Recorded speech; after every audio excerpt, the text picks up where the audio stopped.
when CNN decided to, as they quoted, I think in the beginning, part ways with you, and then you put out a tweet saying that you were fired.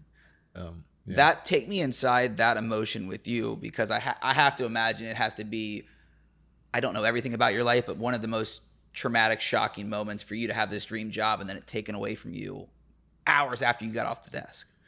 Well, the actual process of it was not as traumatic as kind of the fallout. The thing was that it played out so publicly. Right. So it looks, one day everyone's going to leave their job, whether it's retirement or whatever. So I sort of knew that one day it would come to an end. I didn't expect it to come to an end that way.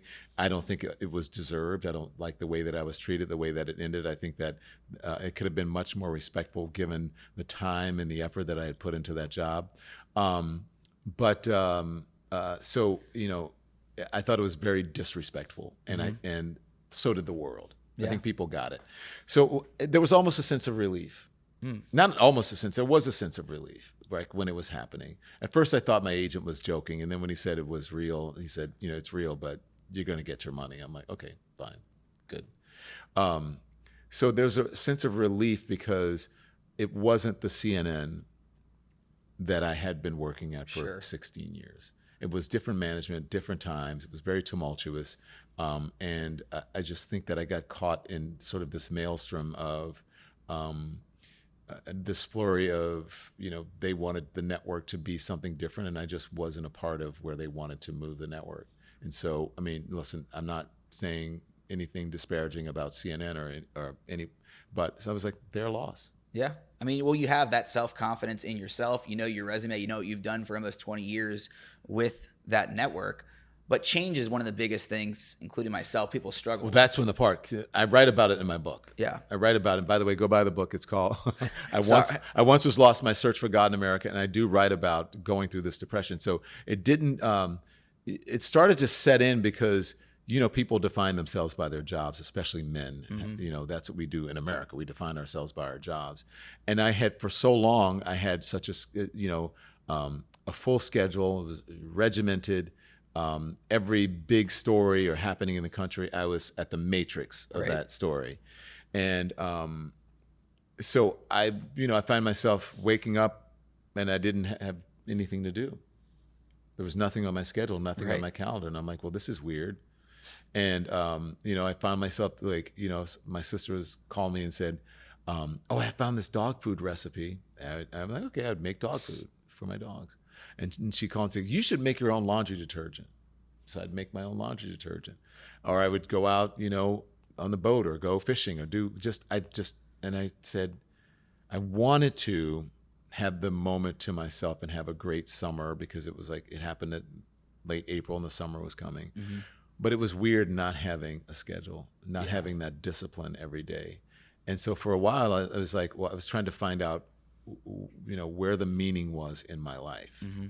And that's when I started to dig deep, and that's when I started dealing with the mental aspect of it. If you look back to those moments, can you define a rock bottom where it was like you recognizing I am in this hole, I am feeling depressed? I don't know if you ever had suicidal thoughts that popped up, but what was that rock bottom moment for you? I've never had suicidal thoughts. It hurts a lot because it's so public, and and to have people believe things. I don't know if you've ever dealt with the press. A little bit.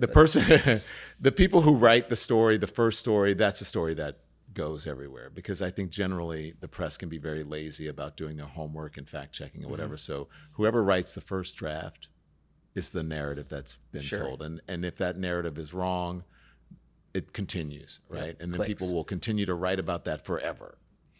So that part to me was the most frustrating, and probably the part that that influenced the depression, was that I couldn't defend myself. And I'm like, wait, that's not me. Like, the stuff that they're writing about me is not true. Right.